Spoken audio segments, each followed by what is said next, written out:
Let's now shift our focus to what's happening in the United States. The story is about America's drug menace. Early this month, a 1-year-old boy died of alleged fentanyl exposure in a nursery. The New York police has now found a large quantity of fentanyl and other drugs hidden under a trapdoor in the nursery. Police say that the volume of the drugs could kill up to 500,000 people.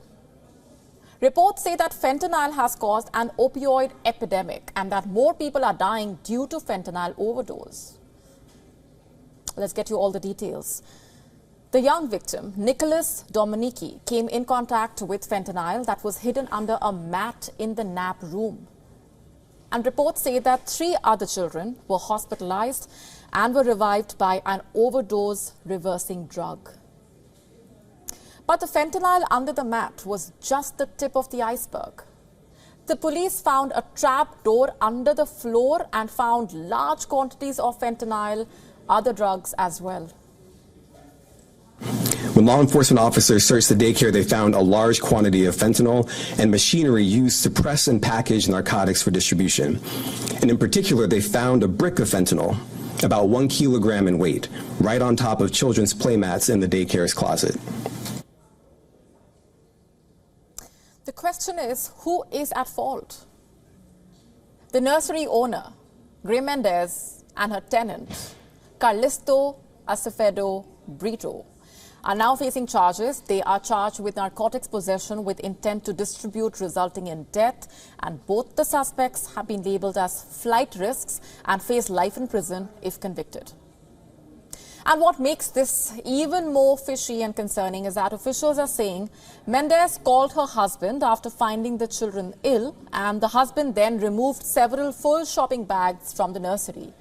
And after all this, she decided to call up the police. And the police are currently trying to locate her husband.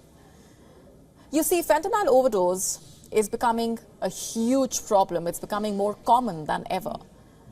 The mayor of New York City, in fact, said, and I'm quoting, "This crisis is real, and it is a real wake-up call for individuals who have opioids or fentanyl in their homes.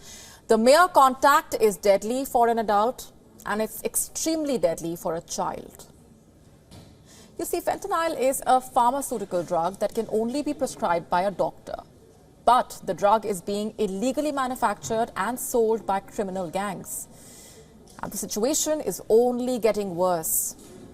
In fact, in the year 2021, drug overdose killed more than 100,000 people in the United States, and over 66% of them were tied to fentanyl. Reports say the lethal use of fentanyl is marking the 4th wave of the overdose crisis, and experts are concerned about the treatment options as well. Experts say, and I'm quoting, "Our treatment system for substance use disorder is often focused on one drug at a time. But the reality is, many people who use drugs use more than one kind of drug." The Drug Enforcement Administration says that illegal fentanyl continues to be trafficked from Mexico, which uses chemicals sourced from China. The overdose crisis may not stabilize until the trafficking is stopped. Will the government act against illegal fentanyl? And how many more children will have to lose their lives? WION now available in your country. Download the app now. Get all the updates on the move.